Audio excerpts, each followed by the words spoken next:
నారాయణం నమస్కృత్య నరం చైవ నరోత్తమం దేవీం సరస్వతీం వ్యాసం తతో జయముదీరయేత్. హరి ఓం. పరమేశ్వర స్వరూపమైన సభకి నమస్కారం. భగవత్కథ. భగవత్కథ అన్నదానికి అర్థం భగవంతుణ్ణి నమ్ముకుని జీవితాన్ని నడుపుకున్నటువంటి మహాభాగవతుల యొక్క చరిత్ర. ఎందుకంటే మహాభాగవతుల యొక్క చరిత్రతో కలిసే కదా భగవంతుని యొక్క అనుగ్రహ ఆవిష్కరణం అన్నది అంతర్భాగంగా ఉంటుంది. అందుకని భగవత్ సంబంధమైనటువంటి కథ కనుక భాగవతము. భాగవతము తెలిసి విన్నా తెలియక విన్నా, కేవలము కథాస్వరూపంగా భాగవతం వినపడినా కూడా జీవితానికి ఒక గొప్ప అదృష్టమే. ఎప్పటికో వింటాడు భాగవతాన్ని. లేదు భాగవతంలో అంతర్లీనమైనటువంటి విషయం అర్థమైందా ఈ జీవితాన్ని ఇక్కడే ఎలా ఒబ్బిడి చేసుకోవాలో కూడా అర్థమైపోతుంది. కానీ నాకైతే అనిపిస్తుంది జీవితంలో భాగవతాన్ని వినడం తటస్థించడం కొంచెం కష్టమేమో అనిపిస్తూ ఉంటుంది. ఒకవేళ అలా వినడం జరిగితే అది మాత్రం జీవితంలో ఎక్కడో అక్కడ దాని తాలూకా ప్రభావం ఉండి తీరుతుందండి. అది కేవలం అలా వదిలిపెట్టేయడం కుదరదు. ఏదో ఒక సందర్భంలో ప్రత్యేకించి శరీరమునకు పటుత్వము తగ్గుతున్నటువంటి సమయంలో భాగవతం లోపల ధారణ చేసి ఉంటే ఒక గొప్ప పూనిక, గొప్ప ధైర్యం వస్తాయి. జీవితం ఈశ్వరాభిముఖం అవుతుంది. కాబట్టి అది ఎప్పటి నుంచో మనం పొందనటువంటి దాన్ని పొందడానికి భాగవతం తప్ప శరణ్యం లేదు. అటువంటి మహోత్కృష్టమైనటువంటి గ్రంథం. ఇవాళ భాగవతాంతర్గతంగా కొంతమంది చరిత్ర ఆవిష్కరిస్తారు వ్యాస భగవానుడు. వాళ్ళందరూ పరమభాగవతోత్తములు. కానీ ఒకరికి కొడుకు అలా వంశవృక్షం కింద వెడుతూ ఉంటుంది. కానీ ఒక గమ్మత్తు ఉంటుంది. సాధారణంగా ఐశ్వర్యానికి వారసత్వం ఉంటుందేమో ప్రపంచంలో. ఒక తండ్రికి ఐశ్వర్యం ఉంటే ఆ తండ్రికి పుట్టినటువంటి కొడుకు ఆ ఐశ్వర్యానికి వారసుడు కావచ్చు, అథవా తండ్రి పోలికలకి వారసత్వాన్ని పొందవచ్చు.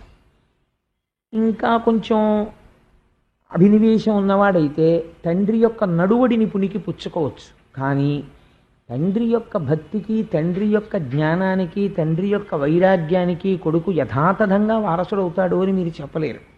అలాగే ఒక తండ్రి తగినంత సమర్థత లేనివాడైన కారణం చేత ఆ తండ్రికి పుట్టినటువంటి కొడుకు ఇంకా క్షీణదశలో ఉంటాడు తప్ప అతను ఉత్కృష్టమైన స్థితిని పొందలేడని మీరు చెప్పలేరు. ఈ ఒక్క దాంట్లో వారసత్వము అన్న సిద్ధాంతం కుదరదు. మీరు కావాలంటే చూడండి, ఒక్కొక్క వంశంలో ఒక్కొక్క మహాపురుషుడు ఉదయిస్తాడు. ఆయన ఉదయించిన తరువాత ఆయన ఎంతకాలం ఉంటారో అంతకాలం ఆ ఇల్లు దేవాలయం కింద ఉంటుంది. ఎందుకంటే వారు నడిచినటువంటి స్థితి వలన కేవలము వారి సంపర్కము చేత ఆ ఇంటికి ఒక పవిత్రత వస్తుంది. నేను కొన్ని ఇళ్ళు చూశాను.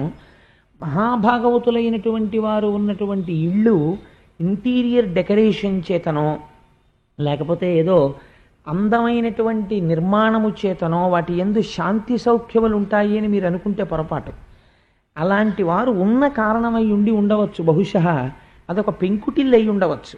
కానీ మీరు ఆ ఇంట్లోకి వెళ్ళి కాసేపు కూర్చున్నారనుకోండి, మీకు ఏదో ఒక అవ్యాజమైనటువంటి ప్రశాంతత లభిస్తుంది. లోపల దొరుకుతున్నటువంటి ఒక పెద్ద గందరగోళం నుంచి ఏదో కాసేపు ప్రశాంతత చిక్కినట్టు, ఆనందం అనుభవించినట్లు అనిపిస్తుంది. అలాగే మీరు చూడండి, కొంతమంది వ్యక్తులు ఉంటారు. వారిని మీరు దర్శనం చెయ్యగానే ఒక గొప్ప ఆనందం కలుగుతుంది. ఆ వ్యక్తితో మనకేదో అనుబంధం, అది ఏమిటో మనకి తెలియదు. వారు మాకు అన్నగారా కాదు, తమ్ముడా కాదు, బావగారా కాదు, గురువా కాదు.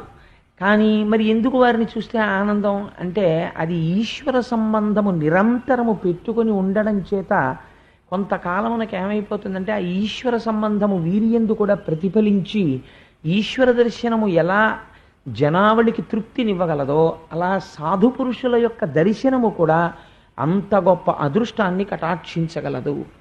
ఆ నడువడి ఎలా ఉంటుందో, ఎలా దిద్దుకుంటారో, గృహస్థాశ్రమం యొక్క గొప్పతనం ఏమిటో, అందులో ఉండి ఎలా తరించారో, తరించమని చెప్పారో, తరించలేని వాళ్ళు ఎలా పాడైపోయారో, చాలా అందంగా ఎంత గొప్పగా తీసుకెడతారో ఇవాల్టి కథా విశేషంలో.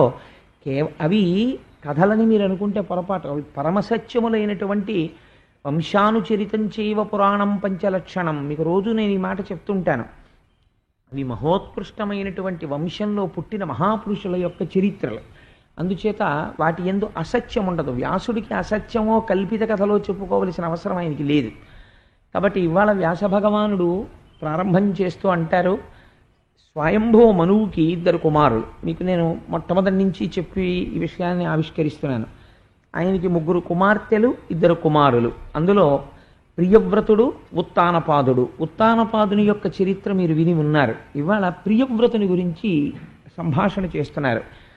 ప్రియవ్రతుడు జన్మతః విశేషమైనటువంటి భక్తి తత్పరుడు. అసలు జన్మతః భక్తి రావడం అనేది ఎలా వస్తుంది అంటే దానికి ఏదో ఒక గొప్ప సంస్కార బలం ఉండాలండి, లేకపోతే అది రాదు. వృద్ధాప్యంలో భక్తి రావడం అనేటటువంటిది ఒక భీతి చేత, ఒక భయం చేత వస్తుంది. ఎందుకు వస్తుంది అంటే, ఇప్పుడు అసలు ఏమీ చదవని సోమరిపోతు విద్యార్థి ఉన్నాడు అనుకోండి, ఇంకా 6 గంటలకో 8 గంటలకో పరీక్షకి వెళ్ళిపోతున్నాడు అనుకోండి, ఆ రోజు మాత్రం మీరు పడుకోమన్నా పడుకోడు, 2కో 3కో లేస్తాడు. ఎందుకంటే ఇంకొచ్చేసింది పరీక్ష ఇంకో 4 గంటల్లో. అలాగే మృత్యువుకి భయపడైనా సరే వృద్ధాప్యమనందు పోన్లేదో ఉన్నాడో లేడో మనకి ఎందుకు వచ్చిన గొడవ అని ఏదో కొంత భక్తి ప్రకటనం అనేటటువంటిది ప్రారంభమవుతుంది. కానీ యవ్వనంలో భక్తి రావడం చాలా కష్టం అండి. ఒకవేళ యవ్వనంలో భక్తి వచ్చిందనుకోండి, అది అదృష్ట విశేషం, అది పూర్వజన్మ తపఫలం. అలా కాకుండా చాలా చిన్నతనంలో వచ్చిందనుకోండి ఎవరికైనా, దానికి ఏదో బలీయమైనటువంటి కారణం ఉండాలి. లేకుండా అది అలా చిన్నతనంలో భక్తి రమ్మంటే వచ్చేటటువంటిది కాదు. మీరు ప్రహ్లాదోపాఖ్యానం విన్నప్పుడు ప్రహ్లాదుడికి అలా చిన్నతనంలో భక్తి ఎలా వచ్చింది అన్న విశేషాన్ని విందురు. కానీ ఇవాళ వ్యాసభగవానుడు ఎంత అందమైన ఆఖ్యానాన్ని ఆవిష్కరిస్తారో చూడండి. ప్రియవ్రతుడు సాక్షాత్తుగా స్వయంభూమనువు యొక్క కుమారుడు. అటువంటి ప్రియవ్రతుడు జన్మతః గొప్ప భక్తుడు. వైరాగ్య సంపత్తి చిన్నతనంలో పొందాడు. ఎందుకు ఈ భోగభాగ్యాలను? దీనికి తోడు బంగారు పళ్ళానికి గోడ చేరువబ్బినట్లు ఆయనకి నారద మహర్షి యొక్క గురుత్వము లభించింది. నారద మహర్షి వారిని గంధమాదన పర్వతం దగ్గర ఒక గుహలో కూర్చోపెట్టి జ్ఞానబోధ చేస్తూ ఉండేవారు. ఇంత జ్ఞానాన్ని పొంది, ఇంత భక్తి పొంది, ఇంత వైరాగ్యాన్ని పొందినటువంటి వాడు ఎంతటి స్వయంభౌమనువుకి కుమారుడైతే మాత్రం ఏమిటి ఆయన రాజ్యం స్వీకరిస్తాడా? స్వీకరించాడు. అందుచేత ఒకనాడు తండ్రి గారు వెళ్ళి కుమారుణ్ణి అడిగాడు, నాయన నీకు పట్టాభిషేకం చేద్దాం అనుకుంటున్నాను, నీకు నీ తోడ పుట్టినటువంటి వాడికి ఇద్దరికీ సమానంగా రాజ్యం ఇద్దాం అనుకుంటున్నాను, నువ్వు వచ్చి రాజ్యమును పరిపాలన చెయ్యవలసినది. నేను ఇంకా ఈ రాజభోగముల యందు విరక్తి చెంది ఉన్నాను. ఈ మాట చాలా కష్టం అండి, కథలో చెప్పినంత తేలికేం కాదు. నేను విరక్తి చెందాను, అందుకని నేను తపస్సుకి వెళ్ళిపోతున్నాను, అందుకని నువ్వు వచ్చి రాజ్యాన్ని స్వీకరించు అన్నాడు. అంటే ప్రియవ్రతుడు ఒక గమ్మత్తైన మాట అన్నాడు. ఈశ్వరుణ్ణి కదిపేవి ఏవి కదుపుతాయో తెలుసా అండి? చాలా గమ్మత్తైనటువంటి మాటలే కదుపుతాయి ఆయన్ని. ఒక ఆశ్చర్యకరమైనటువంటి మాట ఒకటి అన్నాడు ఆయన. ఆయన ఏమన్నాడంటే, నాకు ఈ ప్రకృతి యొక్క సంబంధము, దీని యొక్క బంధనము గురించి నాకు బాగా తెలుసు. ఈ శరీరముతో వచ్చినటువంటిది బంధనములను పెంచుకొని అవిద్యయందు, కామక్రోధములయందు, అరిషడ్వర్గములయందు కూరుకుపోవడానికి కాదు. పైగా నేను ఒకసారి రాజ్యం ఏలడం మొదలుపెట్టి అంతఃపురంలో జీవనం చేయడం ప్రారంభిస్తే నా అంత నేను తెలియకుండానే గోతిలో పడిపోతాను. అందుకని నాన్నగారు నాకు రాజ్యం అక్కర్లేదు, నేను ఇలాగే ఉండి ఈశ్వరుణ్ణి చేరుకుంటాను, భగవంతుడి గురించి తపిస్తానన్నాడు. ఈ మాట వినగానే కదిలిపోయిన వాడు ఎవరో తెలుసా అండి? చతుర్ముఖ బ్రహ్మగారు కదిలేరు. ఇది ఆశ్చర్యం. కదిలి ఆయన గబగబా వచ్చాట. హంసవాహనుడగుచు ఇంద్రాదులెల్లగదిసి సేవింప బ్రహ్మలోకమున నుండి సన్మునీంద్రులు తన్ను ప్రశంస చేయ అల్లనల్లనయుడు వీధి నరుగుదించే. హంసవాహనం ఎక్కి పక్కన ఇంద్రాది దేవతలు కొలుస్తుండగా, సన్మునులైన వాళ్ళందరూ స్తోత్రం చేస్తుండగా ఆ బ్రహ్మగారు భూమి మీదకి దిగొచ్చాడు. ఎందుకు రావాలి అంటే, ప్రజోత్పత్తిని చేసి రాజ్య పరిపాలన చేసి ధర్మాన్ని నిర్వహించమని స్వయంభౌమనుని చతుర్ముఖ బ్రహ్మగారు సృష్టించారు. బ్రహ్మగారు ప్రజోత్పత్తిని చేసి ఈయన ప్రియవ్రతుణ్ణి, ఉత్తానపాదుణ్ణి సృష్టించాడు. ఇప్పుడు ఈ ప్రియవ్రతుడు ఈశ్వరాభిముఖుడై వెళ్ళిపోతానంటున్నాడు, నేను సంసారమునందు ప్రవేశించనంటున్నాడు. ఇప్పుడు బ్రహ్మగారు ఊరుకున్నారనుకోండి, ఇదే లోకమున కట్టుబాటు అయిపోతుంది. అంటే గృహస్థాశ్రమమునందు ప్రవేశించడం అనేటటువంటిది అత్యంత ప్రమాదకరము. కాబట్టి దాని యందు ప్రవేశించరాదు. ఒకవేళ ఎవరైనా తెలియక ప్రవేశించాడు అనుకోండి గృహస్థాశ్రమంలో, అప్పుడు ఇంకా పెళ్ళికి వెళ్ళి అక్షతలేయడం అన్నది ఏమైపోతుందంటే పరమ పాపకర్మ చూడ్డానికి వెళ్ళడం కింద అయిపోతుంది. అప్పుడు వైదికమైనటువంటి సంప్రదాయంలో వివాహం అనేటటువంటిది, సంసారంలో ఉండడం అన్నది, గృహస్థాశ్రమం అన్నది పావనం ఎలా అవుతుందండి? కాబట్టి ఇప్పుడు ఏదో అయోమయం ఉంది ప్రియవ్రతుని యందు. గృహస్థాశ్రమము అనేటటువంటిది అరిషడ్వర్గములకు నిలయము, అందుకని నేను రానంటున్నాడు. అది యథార్థమైతే ప్రియవ్రతుడు నిజంగా గృహస్థాశ్రమంలోకి ప్రవేశించలేదనుకోండి, తరించాడో తర్వాత తరించలేదో తరువాతి మాట, కానీ అది మాత్రం ఒక మహాపురుషుడు ఏది ఆచరిస్తాడో అది దేశమునకంతటికీ సంప్రదాయం అవుతుంది. తర్వాత వాళ్ళు ఏమంటారు, ఇంకా వంశం ఉత్పత్తి ఎక్కడుంటుంది? ఉత్తానపాదుడి వైపు ఉంటుంది. ఉత్తానపాదుడి వైపు ఉన్న తర్వాత వాళ్ళు మా వంశంలో ఫలానా ప్రియవ్రతుడు అసలు గృహస్థాశ్రమంలోకి వెళ్ళడానికి భయపడ్డాడు, మేమెందుకు వెళ్ళాలని వెళ్ళడం మానేశారనుకోండి, ఇంకా ప్రజోత్పత్తి ఎక్కడుంటుంది అసలు? మరి అలాంటప్పుడు ప్రజోత్పత్తి చెయ్యమని బ్రహ్మగారు స్వయంభూమనువికి చెప్పిన మాటకి విలువ ఏముంది అసలు? అసలు గృహస్థాశ్రమం అనేటటువంటి ఒక ఆశ్రమాన్ని ఎందుకు ఏర్పాటు చేసినట్టు? ఇది సత్యమా అసత్యమా? ఉండొచ్చా ఉండకూడదా? ఇందులో ఉండడం ప్రయోజనకరమేనా అప్రయోజనమా? ఇందులోకి మరి ఎందుకు ప్రవేశిస్తున్నట్టు? వైదిక మంత్రాలతో వివాహాలు ఎందుకు చేస్తున్నట్టు? ఇది సక్రమమా అక్రమమా? ఇప్పుడు నిర్ధారింపబడాలి. ఈ మాటకు అందుకు కదిలేరు చతుర్ముఖ బ్రహ్మగారు. మీరు కథగా విన్నారనుకోండి, మీకు ఆ కదలిక యొక్క అర్థం ద్యోతకము కాదు.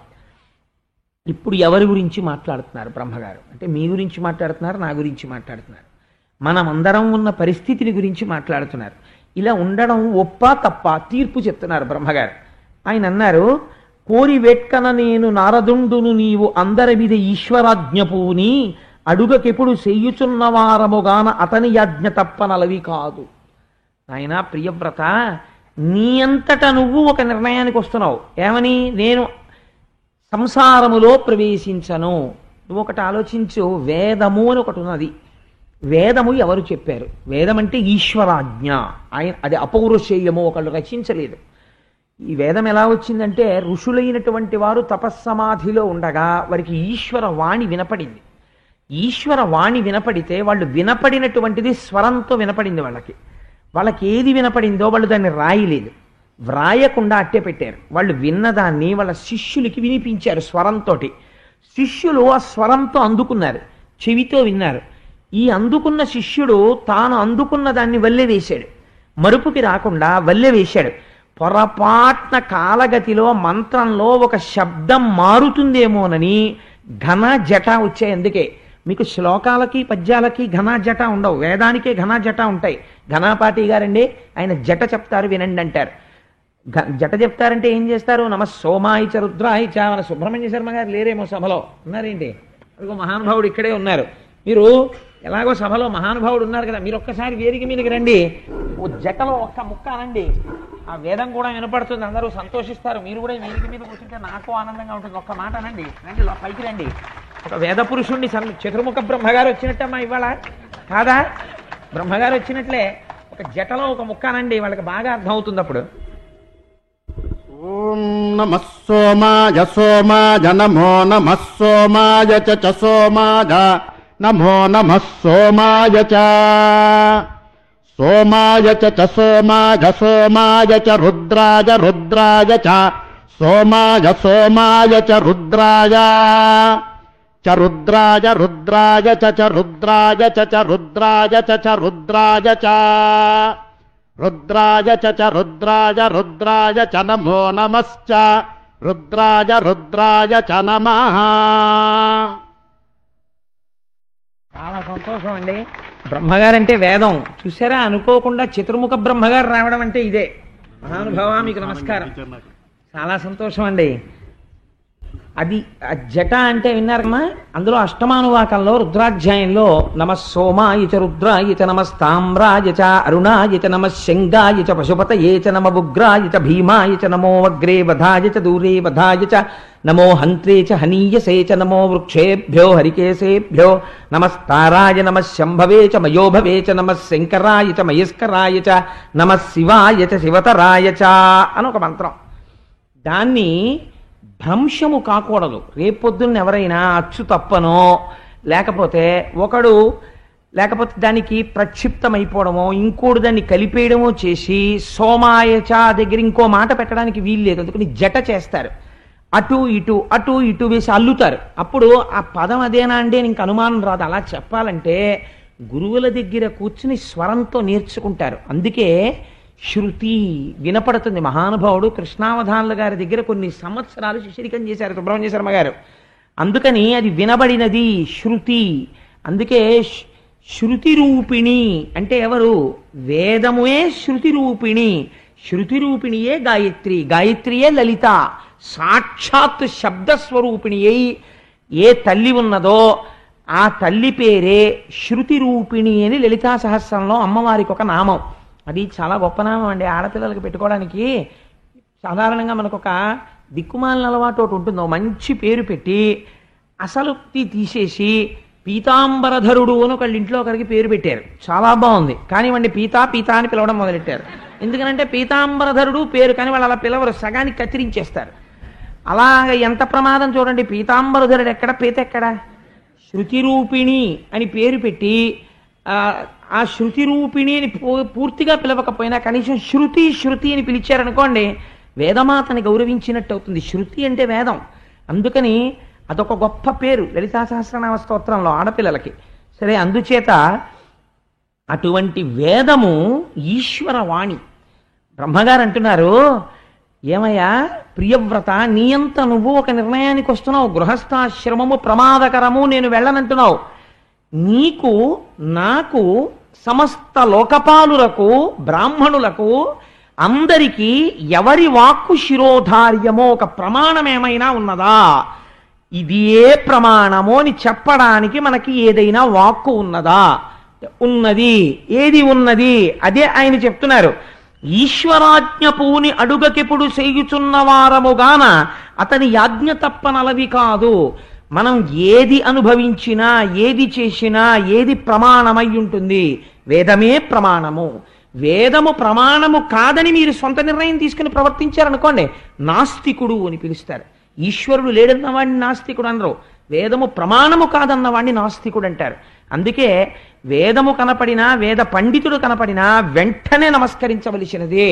అది బ్రహ్మగారి యొక్క ముఖస్వరూపము. సాక్షాత్తుగా ఈశ్వరుడు యొక్క ముఖమునందుంటాడు వేదం చెప్పిన పండితుడు. అందుకే బ్రాహ్మణోస్య ముఖమాసీత్ బాహూరాజన్యకృత. బ్రహ్మగారి యొక్క స్వరూపమే. చూడండి, ఈశ్వరానుగ్రహం అంటే చతుర్ముఖ బ్రహ్మగారు వచ్చారనేటప్పటికీ ఎందుకుంటారు అని కూడా ఆలోచన లేకుండా గబుక్కుని నేను సుబ్రహ్మణ్య శర్మ గారు ఉంటే బాగుండు సభలో అన్నాను. వారు వచ్చారు వేదిక మీద, కంటే బ్రహ్మగారు వచ్చినట్టే సభలో. నేను వారి నోటంటే ఆ మాట వినపడింది ఇవాళ. ఇదే భాగవతం సార్థకత పొందడం అంటే. అందుచేత ఆయన అన్నారు, ఆ ఈశ్వర వాక్కు ఏది ఉన్నదో అది మనకి ప్రమాణము. ఆ ఈశ్వర వాక్కు మనకేమని చెప్తోంది? మానవుడు తరించడానికి అవరోధము ఒకటి ఉన్నది. అవరోధమును నువ్వు వైరాగ్య సంపత్తి చేత, భక్తి చేత మార్చుకొనగలిగితే నీకది బలము అయి ఉన్నది. కన్ను ఉన్నది, మీరు జాగ్రత్తగా గమనించండి. నాశనం అయిపోవడానికి కన్ను ఒక్కటి చాలు. అజామీలుడు దేనివల్ల పాడైపోయాడండి? ఒక్క కంటితో ఒక్క దృశ్యమును చూసి జీవితం పాడైపోయింది. ఒక్క మాట నోటితో పలికి ఊర్ధ్వలోకాలకు వెళ్ళిపోయాడు. ఇప్పుడు ఏమైంది? ఒక ఇంద్రియం నశింపచేస్తోంది, ఒక ఇంద్రియం రక్షించేస్తోంది.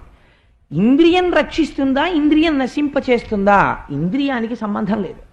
ఇంద్రియాన్ని మీరెలా వాడుకుంటున్నారు అన్నదే ప్రమాణం, అంతే. ఈశ్వరుడు మీకు సాధన సంపత్తులు ఇచ్చాడు. ఒక పిల్లవాడిని తండ్రి నమ్మి నాన్న బాగా చదువుకో అని ఒక 5,000 రూపాయలు ఇచ్చి చదువుకోవడానికి పంపించాడు. ఆ పిల్లవాడు 5,000 రూపాయలు పెట్టి, నాన్నగారు 3,000 రూపాయలు పెట్టి నేను మంచి మంచి పుస్తకాలు కొనుక్కుని చదువుకుంటున్నాను నాన్నగారు, ఇంకొక 2,000 పంపండి అన్నాడు. తండ్రి సంతోషపడిపోయి ఇంకో 2,000 పంపుతాడు. ఆ 3,000 రూపాయలు వాడు దురభ్యాసాలకి ఖర్చు పెట్టాడు అనుకోండి. ఇక్కడున్న తండ్రి తప్ప డబ్బు పంపడం ఆయన తప్పు కాదు. ఈశ్వరుడు ఇంద్రియాలు ఇవ్వడం తప్పు కాదు. ఈశ్వరుడు ఇంద్రియాలు ఇచ్చినది దేనికి? మీరు బాగా గుర్తుపెట్టుకోవలసిన విషయము. ఇంద్రియాలని ఎందుకు ఇచ్చాడో తెలుసా? మీరు బాగా గమనిస్తే ఇంద్రియాలని ఇవ్వడానికి ప్రధానమైన కారణము వర్షాకాలంలో, వేసవి కాలంలో ఎండవేడిమికి, వర్షాకాలపు నీటి ధారకి తట్టుకోలేమని మీరు ఇల్లు ఎలా కట్టుకున్నారో ఈశ్వరుడు మీకు ఇంద్రియాన్ని అందుకు ఇచ్చాడు. బయట భోగోపకరణములు ఉంటాయి, ఇక్కడ భోగం అనుభవించాలన్న తృష్ణ ఉంటుంది. ఇంద్రియం దానికి మీరు ఉపయోగించకుండా పట్టుకుని అట్టెపెట్టారనుకోండి, బలవంతంగా అట్టెపెట్టారనుకోండి, అది ఎప్పుడో అప్పుడు ఆ సుఖాన్ని కోరుతూనే ఉంటుంది. అసలు పుట్టిన దగ్గర నుంచి ఎప్పుడూ వాడికి అసలు గోంగూర పప్పు అంటే ఏమిటో తెలియదు అనుకోండి. తెలియకుండా ఒక పిల్లాన్ని షడ్రుచులతో ఒక పిల్లవాడిని పెంచుతున్నారనుకోండి, మీరు ఊహ చేయండి.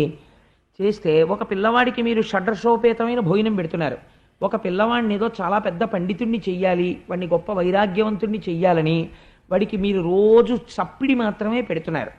ఇప్పుడు నేను చప్పిడి పెడుతున్నాను కాబట్టి వీడు మహాపండితుడైపోతాడని మీరు అనగలరా? నేనంటాను, చప్పిడి తింటున్నవాడు షడ్రసోపేతమైన పదార్థములు తిన్నవాడి కన్నా ప్రమాదకారి కావచ్చు. ఎందుకని? వాడు రోజు షడ్రసోపేతమైన పదార్థములు తింటున్న వాడిని చూస్తున్నాడు. వాడికి లోపల అవి ఎలా ఉంటాయో అన్న కోరిక బలపడిపోతోంది. ఏదో ఒకనాడు అవి కాటు వేస్తాయి. నువ్వెంతకాలం కాపలా కూర్చుంటావు? ఎప్పుడో అప్పుడు వాడు నువ్వు చూడకుండా పప్పు అన్నం కలుపు తినేస్తాడు. ఏమవుతుంది అప్పుడు? కాబట్టి ఈశ్వరుడు చతుర్ముఖ బ్రహ్మగారు అన్నారు, రాజు పెద్ద కోట కట్టుకుంటాడు. అంత కోట ఎందుకండి రాజుగారికి? ఒక గచ్చాలదా? చాలదు, కోట ఉండాలి. ఎందుకని? శత్రువు ఒక్కడు రాడు, కొన్ని వేల మంది వస్తారు. ఇన్ని వేల మంది సైనికుల్ని ఎదురొడ్డి పోరాడడానికి వీలైనంత పెద్ద రక్షణ స్థావరము రాజుకుండాలి. దుర్గములో కూర్చుని యుద్ధం చేస్తాడు. అలా భోగోపకరణములనన్నిటినీ అనుభవించడానికి నీకు ఈశ్వరుడు 5 జ్ఞానేంద్రియములు 5 కర్మేంద్రియములు ఇచ్చాడు. కానీ ఒక్క మాట చెప్పాడు, అదే వేదము. ఏం చెప్పాడు? నువ్వు అనుభవించు, నేనేమన్నా. నువ్వు మధురమైన పదార్థము నీకు తినాలనుంది, నువ్వు తిను, హాయిగా తిను. నీకు నేనిచ్చాను అర్థం, ఇందులో శక్తి నేను ఇచ్చాను. నువ్వు కష్టపడ్డావు, నీ దగ్గర 100 రూపాయలు ఉన్నాయి, నీకు చక్కెర పొంగల్ తినాలనుంది, తిను. నీకు పిల్లల్ని కనాలనుంది, కను, తప్పులేదు. ఒక స్త్రీ యందు క్షేత్రముగా స్వీకరించి నీ బీజమును నిక్షేపించు, దోషము లేదు. కానీ ఏది చేసినా ఒక్కటి గుర్తుపెట్టుకో. అందుకే మన వాళ్ళు పూజ చేస్తే ఏదైనా మానచ్చు. అష్టోత్తరం చెప్పే చోట సహస్రం చెప్పచ్చు, సహస్రం చెప్పే చోట అష్టోత్తరం చెప్పచ్చు. అసలు పూజ మారిపోయేది ఎక్కడో తెలుసా అండి? అసలు ఆవాహన దగ్గర ఆచమనం, అర్ఘ్యం, పాద్యం, స్నానం, యజ్ఞోపవీతం, ఈ మంత్రాల దగ్గర ఎప్పుడూ పూజ మారదు. ఎక్కడ మారుతుందో తెలుసా అండి? పుష్పార్చనకి సంబంధించినటువంటి మంత్రం వస్తుంది శ్రీ సూక్తంలో కానీ పురుష సూక్తంలో కానీ. ఇక్కడ పూజని మీరు ఎక్స్పాండ్ చేయొచ్చు. మీకు టైం లేకపోతే మీరు ఆ పూజని తగ్గించేయచ్చు. ఎలా తగ్గించవచ్చు? నేను ఒక రోజున చాలా ముఖ్యమైన పని మీద వెళ్ళిపోవాలి, నాకు టైం లేదు. నేను ఆ రోజున ఏం చేస్తానంటే, శ్రీరామ రామ రామే తిరమే రామే మనోరమే సహస్రనామ తత్తుల్యం రామనామ వరాననే అని ఒక్క పువ్వు స్వామి పాదాల మీద పెట్టి అంతే నైవేద్యం పెట్టేస్తాను. ఏమైంది? అంతే, నేను సహస్రార్చన చేసినట్టే. యథార్థముగా నాకు సమయం లేకపోతే ఆ రోజున అనుకోకుండా ఏదైనా ఉపద్రవం వచ్చింది, వెళ్ళిపోవాలి తొందరగా, అప్పుడు నేను అదొక్కటి చెప్పి వెళ్ళిపోవచ్చు, నాకు టైం ఉన్నది. కానీ సహస్రం చెప్పేంత టైం కాదు. అష్టోత్తరం చెప్పచ్చు. కాదు, ఇవాళ ఆదివారం టైం ఉంది, సహస్రం చెప్పచ్చు. సహస్రం చెప్పి ఇంకా టైం ఉంది, లక్ష్మీ సహస్రం చెప్పచ్చు. కాదు, మీకు ఇంకా టైం ఉంది, శివకేశవ అభేదంగా శివ సహస్రం చెప్పచ్చు. పూజని మీరు ఎంతైనా ఎక్స్పాండ్ చేయొచ్చు. కానీ మీరు అర్ఘ్యం దగ్గర ఎక్స్పాండ్ చేయండి పూజని, యూ కాంట్ డూ ఇట్. మీరు చేయలేరు దాన్ని. మానసికంగానైనా మీరు ఎంతసేపు చేస్తారండి అర్ఘ్యాన్ని? చేతులు పడితే కాస్త నీళ్లు పోస్తారు, అంతేగాని అర్ఘ్యం దగ్గర ఆరాఘ్య అంటూ కూర్చుంటారేంటి? మీరు కూర్చోలేరు. పూజని అర్చన దగ్గర మాత్రమే మీరు పెంచగలరు, ఇతరమైన చోట్ల మీరు పూజని పెంచలేరు. అలా పెంచకూడదు కూడా, దోషయుక్తం అది. అలా మీరు ఏది చేసినా ఒకటి మాత్రం మార్చడానికి వీల్లేదు పూజలో. ఏది మార్చకూడదు అంటే ధర్మ అర్థ కామ మోక్ష చతుర్విధ పురుషార్థ ఫలసిద్ధ్యర్థం అని చెప్పి పూజ చేస్తారు. గృహస్థాశ్రమంలో ఉన్నవాడు నేను నాశనం అయిపోవడానికి, నా శరీరం తొందరగా పడిపోవడానికి అని పూజ చేయకూడదు. నిన్ను నమ్మి వెనకాల కొంతమంది ఉన్నారు నువ్వు తాళి కట్టిన పాపానికి. అందుకని ధర్మార్థ కామ మోక్ష చతుర్విధ పురుషార్థ ఫల సిద్ధ్యర్థం, ఈ పురుషార్థములను అడగాలి. అర్థము ధర్మముతో కలపాలి, కామము ధర్మంతో కలపాలి. అప్పుడు ఏమైంది? మోక్షం వస్తుంది. నేను తరచు ఒక మాట చెప్తుంటాను, మీకు ఒక 10 అడుగుల కర్ర తీసుకొచ్చి ఇచ్చి, లేకపోతే తేలికగా అర్థం అవడానికి ఒక 8 అడుగుల కర్ర తెచ్చిచ్చి, అయ్యా దీన్ని సమానమైనటువంటి పొడుగున్న 4 ముక్కలు చెయ్యండి అని మిమ్మల్ని అడిగారు అనుకోండి, మీరు 4 ముక్కలు చేయడానికి ఎన్ని మాటలు నరుకుతారు? 8 అడుగుల కర్రని 4 సమానమైన పొడుగున్న ముక్కలు చేయాలంటే ఒక్కొక్క అడుగు, ఒక్కొక్క ముక్క ఎన్ని అడుగులు ఉండాలండి? 2 అడుగులు ఉండాలి. అది చాలా సామాన్యమైన విషయం. దానికి ఏం పెద్ద మ్యాథమెటికల్ ఎబిలిటీస్ ఏం అక్కర్లేదు. ఒక్కొక్క ముక్క 2 అడుగులు ఉంటే 4 8. కానీ ఎన్ని మాటలు నరుకుతారు? కర్ర పెట్టి 2 అడుగులు చూసి ఓసారి నరుకుతారు, ఓ ముక్క వచ్చేసింది. మళ్ళీ 2వ మాట నరుగుతారు, 2వ ముక్క వచ్చేసింది. 3వ మాట నరుగుతారు, 4 అడుగుల ముక్కలో ఇటో ముక్క వచ్చేసాయి. ధర్మబద్ధమైన అర్థము, ధర్మబద్ధమైన కామము మోక్షమునకే దారి తీసేస్తాయి. కాబట్టి ఇది ఈశ్వర వాక్కు. నీవు అర్థకామములను అనుభవించకపోతే ఇంద్రియములు పగబడతాయి, పతనమైపోతావు. ఎప్పుడవుతావు తెలియదు. భావనా మాత్రము చేత పతనమైపోవచ్చు. కాబట్టి ఏం చేస్తావు? దుర్గమునందు కూర్చుని నువ్వు యుద్ధం చెయ్యి. నీకు వచ్చినటువంటి బాధ ఏం లేదు, నీకు రాజ్యం ఎందుకు అక్కర్లేదు. ఈశ్వర దత్తమి రాజ్యము అనుకుని నువ్వు రాజ్య పరిపాలన చెయ్యి. ఈశ్వర దత్తము నాకు ఈ భోగము అనుకుని ధర్మబద్ధమైన భోగాన్ని అనుభవించు. ఈశ్వర దత్తము నాకు ఈ అనుభూతి అనుకుని నువ్వు ఆ అనుభూతిని అనుభవించు. ఏది చేసినా ముందు మాత్రం ఒకటి కలుపుకుంటుండు, ఇది ఈశ్వరానుగ్రహము, ఈశ్వరానుగ్రహము, ఈశ్వరానుగ్రహము అంటుండు. కొంతకాలం అయిన తర్వాత ఇంకొక మాట పరిశీలన చెయ్యి. యథార్థముగా ఇది సుఖమేనా అని ఒక ప్రశ్న వేస్తుండు. నిజంగా ఇది సుఖమైతే ఎప్పుడూ అది సుఖాన్నే ఇస్తూ ఉండాలి. కానీ సుఖము అనబడిన వస్తువు ఒక్కొక్కసారి దుఃఖమును ఇచ్చుచున్నది, దుఃఖ కారణమగుచున్నది. నేను తరచు చెప్తుంటాను దానికి ఉదాహరణ. ఏదో మీకు ఇష్టమైనటువంటి పదార్థాన్ని కొంత నోట్లో వేసుకున్నారనుకోండి బాగుంటుంది, కొంచెం ఎక్కువ వేసుకున్నారనుకోండి దుఃఖం వస్తుంది, అబ్బో వద్దనిపిస్తుంది. కాబట్టి వస్తువు సుఖమా దుఃఖమా? సుఖము కాదు దుఃఖము కాదు, మీ మనస్సు యొక్క భావన. కాబట్టి మీరు అలా పరిశీలించగా జగత్తులో ఉన్నటువంటి వస్తువులతో కూడిన సంగము కేవలం దుఃఖహేతువే, వాని ఎందు సుఖము లేదు అని అర్థమైపోతుంటుంది. ఇలా అర్థం అవగా వైరాగ్యం వస్తుంది. ఇప్పుడు వైరాగ్యం వచ్చేసిన తర్వాత ఇంద్రియాలు తిరగబడవు. ఎందుకంటే వాటి అనుభవంతో తెలుసుకున్నాడు అది సుఖం కాదని. తిరగబడిన ఇంద్రియములు తనకి ఆస్తిగా మారిపోతాయి ఈశ్వరార్చన చేయడంలో. ఇప్పుడు సుఖం ఎక్కడుందో తెలుసుకున్నాడు. కళ్ళు ఈశ్వరుణ్ణి చూడడంలో అలసట పొందవు, చేతులు ఈశ్వరుడి అర్చన చెయ్యడంలో అలసట పొందవు, ముక్కు సువాసన చూడడంలో, ఈశ్వర నిర్మాల్యాన్ని సువాసన చూడడంలో అలసట పొందదు. ఇంకా చూపించు అంటుంది. అప్పుడు ఏమైంది? భక్తి వైరాగ్యముల చేత జ్ఞానము కలుగుతుంది. ఏ వస్తువుని పొందాలి అన్నది తెలుస్తుంది. అదే సత్యం తెలుసుకోవడం. సత్యం అంటే మారనిది, ధర్మం అంటే మారునది. ఇంతే. మీరు జాగ్రత్తగా గుర్తుపెట్టుకుంటే చాలా తేలికండి. మారిపోతున్న దాన్ని పట్టుకుని మారని దాంట్లోకి వెళ్ళాలి. ధర్మం అంటే ఏమిటో తెలుసా అండి? ఎవర్ చేంజింగ్, ప్రతి క్షణం మారిపోయేదాన్ని ధర్మం అని పిలుస్తారు. ఎందుకు అలా పిలుస్తారో అని మీరు నన్ను అడగచ్చు. ఇప్పుడు నేను ఇక్కడ కూర్చున్నాను, మీ అందరికీ నేను ప్రసంగం చేసేటప్పుడు నేను ఒక పౌరాణిక ధర్మం పాటించాలి. నేను కిందకి దిగిపోతాను. దిగిపోయిన తర్వాత మా దొరగారు నా దగ్గరికి వస్తారు. అప్పుడు నేను వారితో మాట్లాడేటప్పుడు వారిని నేను ఒక తండ్రిగా గౌరవిస్తే వారి పట్ల పుత్రుడు ఎలా ప్రవర్తిస్తాడో అంత గౌరవంగా ప్రవర్తించాలి. ఆ తర్వాత నేను ఆ స్వామి మందిరానికి వెడతాను. వెడితే అక్కడ నేను ఒక భక్త ధర్మాన్ని పాటిస్తాను. అక్కడ నుంచి ఇంటికి వెళ్ళిన తర్వాత నా కూతురు కనపడుతుంది, పితృధర్మాన్ని పాటిస్తాను. నా భార్య కనపడుతుంది, భర్తృధర్మాన్ని పాటిస్తాను. ఈ ఒక ధర్మం ఉందా? మారిపోతుంది. ఏకాదశి నాడు ఉపవాసం ధర్మం, ద్వాదశి నాడు ఎంత తొందరగా అన్నం తినేస్తే అంత పుణ్యం. యథార్థం అంతేనంటే పారణ ధర్మం ద్వాదశి నాడు, తొందరగా భోజనం చేయమని చెప్పింది శాస్త్రం ద్వాదశి నాడు. కాబట్టి ఏమైంది? ఏకాదశి నాడు ఉన్న ధర్మం ద్వాదశి నాడు లేదు. భార్య ముందు ఉన్న ధర్మం తల్లి దగ్గర లేదు, తల్లి దగ్గర ఉన్న ధర్మం తండ్రి దగ్గర లేదు, తండ్రి దగ్గర ఉన్న ధర్మం ఆఫీసర్ గారి దగ్గర లేదు, ఆఫీసర్ గారి ధర్మం అతిథి దగ్గర లేదు. ధర్మం మారుతోంది. మారుతున్న ఇన్ని ధర్మాల్ని నువ్వు జాగ్రత్తగా అనుష్ఠిస్తే మారని సత్యమును తెలుసుకుంటావు. సత్యమే ఈశ్వరుడు. ఆ ఈశ్వరుడు తెలుస్తాడు. అందుకని నువ్వు ఇప్పుడు మారుతున్న ధర్మాన్ని అనుష్ఠానం చేయడానికి ఎందులో ఉండాలి? గృహస్థాశ్రమంలోకి వెళ్ళాలి. గృహస్థాశ్రమంలోకి వెళ్ళిన తరువాత నీకు వచ్చిన జ్ఞానము స్థిరమైన జ్ఞానమయ్యా. అందుకని నువ్వు అందులోకి ప్రవేశించు. నీకు వచ్చిన దోషం ఏమిటి? నీకు వచ్చిన కష్టం ఏమిటి? ఈశ్వరాజ్ఞని ఉల్లంఘించిన వాడి అవుతావు. లేకపోతే అయితే మీరు నన్ను ఒక మాట అడగచ్చు, ఏమండి మరి గృహస్థాశ్రమంలోకి వెళ్లకుండా కొంతమంది సన్యసించిన వాళ్ళు ఉంటారు, వాళ్ళందరూ తప్పు చేసిన వారా అని మీరు నన్ను అడగవచ్చు. మీరు ఒక విషయాన్ని బాగా జ్ఞాపకం పెట్టుకోండి.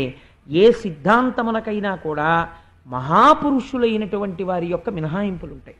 శంకర భగవత్పాదులు వివాహం చేసుకోకుండా సన్యసించారు. అంత మాత్రం చేత శంకర భగవత్పాదులు తప్పు చేశారని మీరు చెప్పగలరా? మీరు చెప్పలేరు. ఒక్కొక్క సిద్ధాంతానికి ఎక్కడో ఉంటారు, ఒక మహాపురుషుడో ఇద్దరు మహాపురుషులో ఉంటారు. అటువంటి వారు సర్వకాలముల యందు కూడా లోకమునందు అటువంటి అతీతమైనటువంటి స్థితి చేత తాము చేసినది నిజమే అని నిరూపించుకుంటూ ఉంటారు.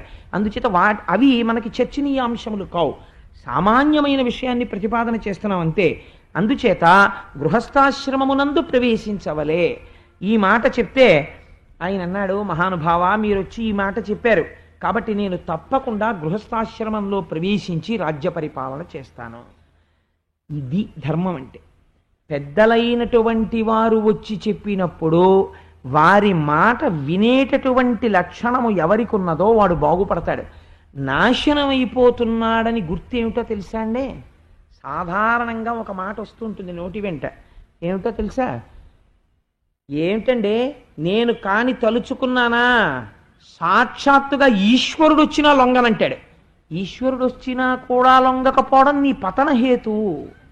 ఈశ్వరుడు వచ్చి చెప్తే అయా ఈశ్వరుడిలా ఎవడైనా నాకు అనిపించి చెప్పాడు అనుకోండి, ఏమో నేను మారచ్చు అన్నారనుకోండి, ఇంకా ఎక్కడో సంస్కార బలం మీ ఎందు మిగిలింది. అంటే ఎవరినో మీరు ఈశ్వరుడిగా అంగీకరించవచ్చు, వారి బోధ మీరు అనుకున్న దానికన్నా గొప్పగా అనిపిస్తే. అలా నేను వినను అని మీరు అనుకున్నారనుకోండి, అప్పుడు ఏమవుతుంది? మీ మూర్ఖత్వము ప్రకటమవుతోంది. దాని చేత మీ పతనమును కొని తెచ్చుకుంటున్నారన్న విషయం బోధపడిపోతుంది. అలా ఎవడైనా మాట్లాడారనుకోండి, వాడితో చాలా తక్కువ మాట్లాడాలి. అదొకటి. సాధారణంగా ఒక తప్పు మాట ఒకటి మాట్లాడుతుంటారు, మూడో కంటివాడికి తెలియకుండా చేయండి అంటారు. మూడో కంటివాడు ఎవరండి? మూడు కన్నులు ఉన్నవాడు త్రయంబకుడు, పరమేశ్వరుడు, పరమశివుడు. శివం అంటే ఆయన ఇక్కడే ఉన్నాడు మంగళం చేస్తూను. ఇక్కడ ఉన్నవాడికి తెలియకుండా అసలు ఈ మాట బయటికి వచ్చిందా? ముందు వాడికి తెలిసి ఎంగిలైపోయి బయటకు వచ్చింది. వాడికి తెలియకుండా చేయమంటున్నాడు అనగానే ఇదో మహాపాపం కింద రాస్తారు. కాబట్టి మూడో కంటి వాడికి తెలియకుండా అన్నది ఆ మాట తప్పు. బహుశా రహస్యంగా చెయ్యి అనడానికి మూడో కంటికి తెలియకుండా అనాలేమో, కానీ వీడు మూడవ కంటివాడికి తెలియకుండా అంటుంటాడు. అపభ్రంశం అయిపోతుంది ఆ వాక్యం. అందుచేత చతుర్ముఖ బ్రహ్మగారు చెప్పినటువంటి మాటని ప్రియవ్రతుడు విన్నాడు.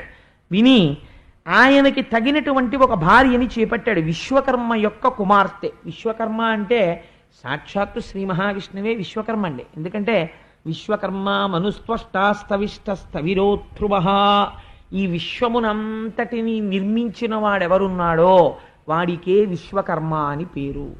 నీటిలో తిరిగేటటువంటి బాతు యొక్క కాళ్ళు నీటిలోకి దిగిపోకుండా బాతు యొక్క వేళ్ల మధ్యలో చర్మమును పెట్టిన వాడెవరో, భూమి మీద తిరిగే మనిషికి పట్టు దొరకడానికి వేళ్ల మధ్య చర్మము పెట్టని వాడెవడో, ఏ అమ్మ కడుపులో అటువంటి బిడ్డని రూపు చేస్తున్న వాడెవరో, ఇన్ని శిల్పాలు చెక్కుతున్న వాడెవడో వాడు విశ్వకర్మ.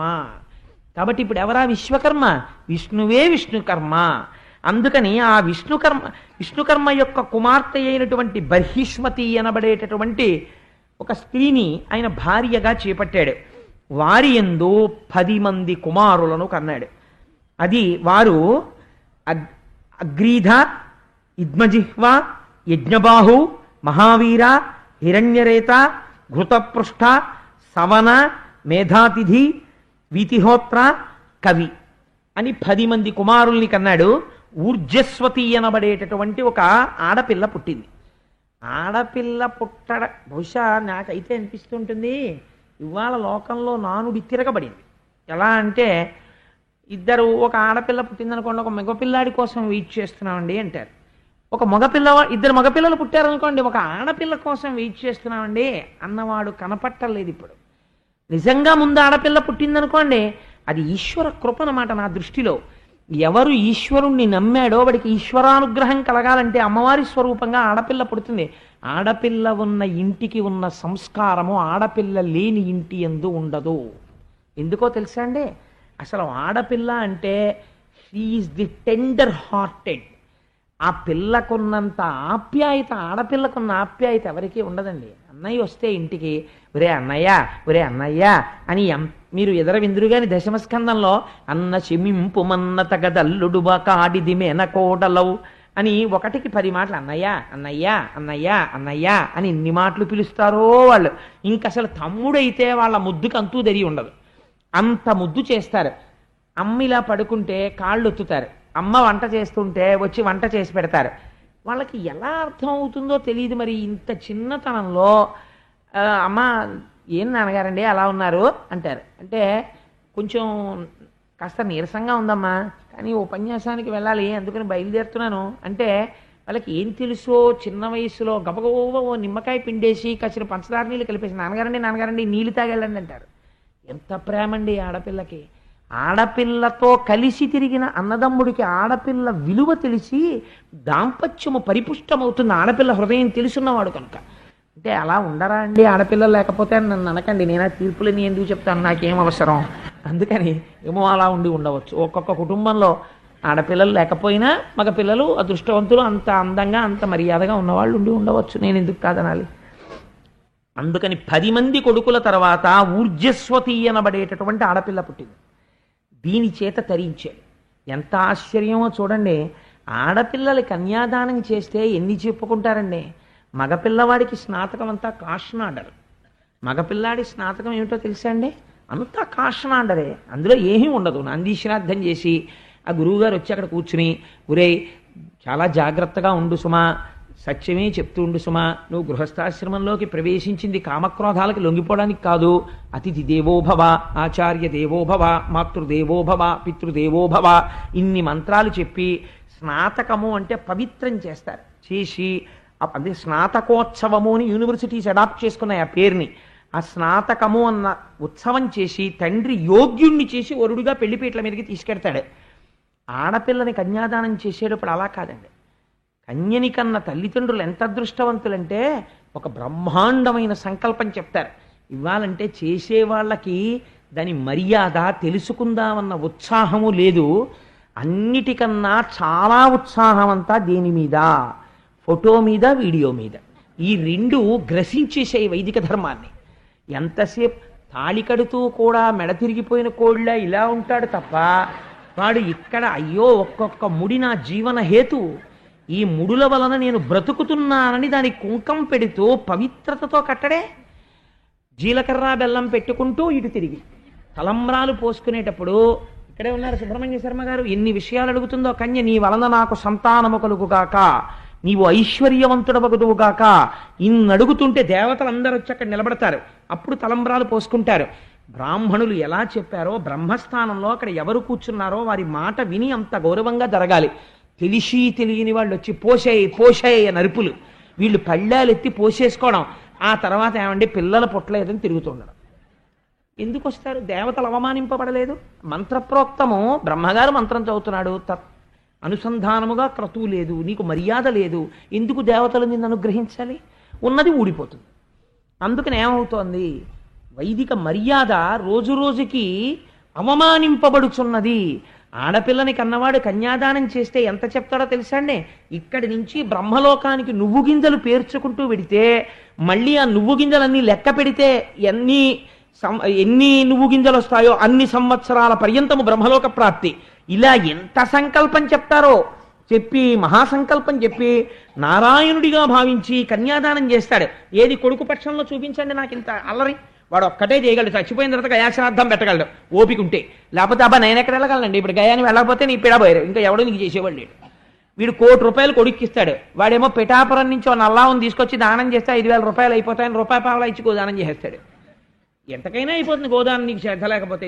ఆయనకే అక్కడ మాత్రం రే చూసావా ఒకసారి వెనక్కి తిరిగి చూడు, నువ్వు ఇచ్చిన దానికి వాడు కర్రావును కూడా తీసుకురాలేదురా అంటారు. వాళ్ళు వైతరిలో పడి కొట్టుకుంటాడు. సరే, అందుచేత ఆడపిల్ల వైభవం అంటే ఏమిటో చూపిస్తున్నారు చూడండి. అందుకని ఊర్జస్వతి అనబడేటటువంటి కన్యని యోగ్యుడైన వాడికి ఇచ్చి కన్యాదానం చేయాలి. అందుకని శుక్రాచార్యుల వారికి ఇచ్చి కన్యాదానం చేశాడు. శుక్రుడు గురువు, మహానుభావుడు. ఆయన సామాన్యుడు కాదండి. బృహస్పతి ఎంతటి వాడో శుక్రాచార్యుడు ఎటువంటి వాడు. మీరు భాగవతంలో విందులుగాని వచ్చేస్తోంది ఇంకెదరెదరా. ఒక్కొక్కసారి బృహస్పతి అంటాడు, మీ కర్మ, మీకు ఇవాళ శుక్రాచార్యుల వారి యొక్క అనుగ్రహం రాక్షసులకు ఉన్నట్టు నా అనుగ్రహం మీకు లేదు, అవతల బాగుండి అన్నాడు. ఓసారి అయితే గురువుగారు వెళ్ళిపోయాడు, కోపం వచ్చి. వెళ్ళిపోతే నాశనం అయిపోయారంతే దేవతలు. గురువు అంటే ఎలా ఉంటుందో చూపిస్తారు. శుక్రాచార్యుల వారు నమ్ముకుని బలిచక్రవర్తి ఇంద్రుణ్ణి తరి అవతల పారేశాడు. అటువంటి వాడు శుక్రుడు అంటే సామాన్యుడు కాడు. అటువంటి మంత్రవేత్తకిచ్చి వివాహం చేశాడు. ఆ శుక్రాచార్యుల వారి యందు ఆ ఊర్జస్వతికి దేవయాని అనబడేటటువంటి కుమార్తె జన్మించింది. ఆ తరువాత ఈ ప్రియవ్రతుడు గృహస్థాశ్రమం అనేటటువంటిది చాలా తక్కువ అనుకునే వాళ్ళకి వ్యాస భగవానుడు ఒక మాట చెప్తున్నాడు. ఈ ప్రియవ్రతుడు అంతఃపురంలో కూర్చుని అన్నీ చేశాడు. 10 మంది పిల్లల్ని కన్నాడు, ఆడపిల్లని కన్నాడు. ఈశ్వరానుగ్రహం అన్నాడు. అద్భుతమైన పూజ చేశాడు. ఈ పూజ చెయ్యడం ఈశ్వరానుగ్రహం అన్నాడు. భోగములను అనుభవించాడు, ఈశ్వరానుగ్రహం అన్నాడు. సింహాసనం మీద కూర్చున్నాడు, ఈశ్వరానుగ్రహం అన్నాడు. పరిపాలన చేశాడు, ఈశ్వరానుగ్రహం అన్నాడు. ఏది చేసినా భగవంతుణ్ణి తలుచుకున్నాడు. తలుచుకుంటే గృహస్థాశ్రమంలో ఉన్న ప్రియవ్రతుడు ఏ స్థితిని పొందాడో, సంసారమును వదిలిపెట్టి వెళ్లి హిమాలయాల్లో కూర్చుని కొన్ని వేల సంవత్సరములు తపస్సు చేసినటువంటి ఒక మహాయోగి ఎటువంటి తేజస్సుతో కూడినటువంటి స్థితిని పొందుతాడో అంతటి స్థితిని పొందేశాడు. పొందేస్తే ఇప్పుడు ఆయనకు కోరిక పుట్టింది. ఏమిటో తెలుసా అండి? చిత్రమైన కోరిక. భూమి ఆ మేరు పర్వతానికి ఉత్తర దిక్కున సూర్యుడు ఉన్నప్పుడు దక్షిణం చీకటిగా ఉంటుంది. సూర్యుడు దక్షిణ దిక్కునుంటే ఉత్తరం చీకటిగా ఉంటుంది. నేను గృహస్థాశ్రమంలో ఉండి ఈశ్వరారాధనము చేసి శ్రీ మహావిష్ణువు అనుగ్రహము చేత ఇంతటి తేజస్సుని పొందాను. ఇవాళ ఈ తేజస్సు యొక్క గొప్పతనాన్ని నాకు చతుర్ముఖ బ్రహ్మగారు చెప్పారు గృహస్థాశ్రమంలోకి ప్రవేశించమని. ఈ ఆశ్రమం యొక్క గొప్పతనం ఏమిటో లోకానికి తెలిసేటట్టు చెయ్యాలి శాశ్వతంగా. అందుకని హద్దు ఏమిటి? కాలమునకు మొదటి హద్దు 7 రోజులతో వారం ప్రారంభం అవుతుంది. 7 రోజులు నేను ఈ భూమండలమునందు చీకటి లేకుండా చేస్తాను. సూర్యుడు ఉత్తరాన ఉంటే దక్షిణాన, మేరుకి దక్షిణాన ఉన్నది చీకటిగా ఉండాలి కదా. సూర్యుడు ఎంత వేగంతో తిరుగుతాడో అంత వేగంతో అలిసిపోని రథాలనికి, అంత తేజోవంతమైన రథం మీద సూర్యుడు ఎంత తేజస్సుతో ఉంటాడో నేనంత తేజస్సుతో, సూర్యుడు ఉత్తరాన ఉంటే దక్షిణాన ఉంటాను. సూర్యుడు దక్షిణానికి వచ్చేప్పటికీ నేను ఉత్తరానికి వెళ్ళిపోతాను. అలా 7 రోజులు అవిశ్రాంతంగా తిరుగుతాను. 7 రోజులు బ్రహ్మాండముల యందు చీకటి ఉండదు. చీకటి లేకుండా అపర సూర్యుడరై తిరుగుతాను. గృహస్థాశ్రమంలో ఉండి పూజ చేసిన వాడు ఈ స్థితిని పొందగలరని నిరూపిస్తాను అని రథం ఎక్కాడు. ఇది సామాన్యమైన విషయం అని మీరు ఊహించగలరా? రథం ఎక్కి సూర్యుడు అక్కడ సూర్యాస్తమయం అటువైపు అయిపోగానే ఈయన రథం మీద అక్కడికి వెళ్ళాడు. అంతే, అక్కడ వెలుతురు వచ్చేసింది. ఈయన అక్కడ 12 గంటలు తిరిగాడు. అక్కడ అంతా వెలుతురుంది. మళ్ళీ సూర్యుడు అటు వచ్చేటప్పటికి ఇటు చీకటి వైపు ఈయన వచ్చాడు. అలా 7 రోజులు మేరువు చుట్టూ ప్రదక్షిణం చేశాడు. 7 రోజులు బ్రహ్మాండమునందు భూలోకమునందు చీకటి లేదు, వెలుతురే ఉంది. అంటే అసలు చీకటన్న దాన్ని లేకుండా చేశాడు అపర సూర్యుడై. ఎవరు? ప్రియవ్రతుడు. ఎలా? గృహస్థాశ్రమమునందు ఉండి. ఇది చేస్తేట ఆయన 7 సార్లు భూమికి మేరువుని చుట్టి ప్రదక్షిణం చేస్తుంటే ఆయన రథపు జాడలు పడ్డాయిట. ఈ జాడలు పడిన చోటికి వచ్చి 7 సార్లు ప్రదక్షిణంలో 7 జాడలలోకి వచ్చి 7 సముద్రాలు నిలబడ్డాయి. ఆ లోతుగా పడినటువంటి చారికెల్లో అవే లవణ సముద్రము, ఇక్షు సముద్రము, సురా సముద్రము, దరి సముద్రము, మండోల సముద్రము, శుద్ధోర సముద్రము, ఘృత సముద్రము. తదనంతరము ఈయన ఇలా రథపు గాడి పడుతుంటే గాడికి మధ్యలో ఎత్తుగా భూమి నిలబడింది. అటు నీరు ఇటు నీరు, అటు సముద్రం ఇటు సముద్రం, మధ్యలో ద్వీపాలు ఏర్పడ్డాయి. ఇలా 7 ద్వీపములు ఏర్పడ్డాయి. మనం ఇవాళ సంకల్పం చేస్తే జంబూ ద్వీపే భరతవర్షే అని చెప్తాం. ఇవి ఎక్కడివో తెలుసా అండి? మహానుభావుడు ప్రియవ్రతుడు తిరిగినప్పుడు ఏర్పడిన ద్వీపాలు. ఆ రథపు గాడి మధ్యలో ఏర్పడ్డాయి. జంబూ ద్వీపము, ప్లక్షద్వీపము, శాల్మలి ద్వీపము, కుశద్వీపము, క్రౌంచ ద్వీపము, శాఖద్వీపము, పుష్కర ద్వీపము. ఇది విన్నంత మాత్రం చేత పాపాలు తొలగిపోతున్నాయన్నారు. అటువంటి ద్వీపములు 7 ద్వీపములు ఏర్పడ్డాయి, 7 సముద్రములు ఏర్పడ్డాయి. అటువంటిది సాధించి ఇది చెయ్యవలసింది. ఇంత సాధించిన తరువాత ఇంకా సంసారంలో ఉందామని ప్రియవ్రతుడు అనుకోలేదట. పిల్లలు పెద్దవాళ్ళు అయిపోయారు, పట్టాభిషిక్తులవ్వడానికి కావలసినటువంటి యోగ్యతని సాధించుకున్నారు. అందుకని ఆయన అనుకున్నట్ట, నేను ఎందుకు ఉండాలి ఇంక సంసారంలో, ఇంకా నేను ఇప్పటిదాకా అనుభవించినటువంటి భోగముల వలన కలిగినటువంటి సుఖము ఏది ఉన్నదో ఆ సుఖము తాత్కాలికము, దేని వలన ఈ సుఖములు కలిగాయో అది శాశ్వతము. ధర్మానుష్ఠానము వలన సత్యమును తెలుసుకున్నాడు. ఆ సత్యమునందు నేను లీనమైపోతానని ప్రవృత్తి మార్గంలోంచి నివృత్తి మార్గంలోకి వెళ్ళిపోయాడు. భార్య వంక చిట్ట చివర ప్రియవ్రతుడు వెళ్ళిపోతున్నప్పుడు చూసిన చూపుట ఒక శవాన్ని చూసినట్టు చూసి వెళ్ళిపోయాడు. ఎంత గొప్ప మాట పోతన గారు వాడారో తెలుసా అండి? సంసారమంతా ఎందులోంచి వచ్చింది? భార్యలోంచే. అంటే అంతటి నివృత్తి ధర్మాన్ని, అంతటి వైరాగ్యాన్ని పొందేశాడు. ఆఖరణ పొందేసి అరణ్యములకు వెళ్ళి ఘోరమైనటువంటి తపమాచరించి తనలో ఉన్నటువంటి తేజస్సుని ఈశ్వర తేజస్సుతో కలిపి మోక్షాన్ని పొందేశాడు. చతుర్ముఖ బ్రహ్మగారు చెప్పినది సత్యమా అసత్యమా విని నీవు దాన్ని అనుష్ఠాన పర్యంతమునకు తెచ్చుకోగలిగితే గృహస్థాశ్రమమునందు నీవు సాధించలేనిదేది. ఇది ఈ విషయం చెప్పి, ఒక తండ్రి ఇలా ఉంటే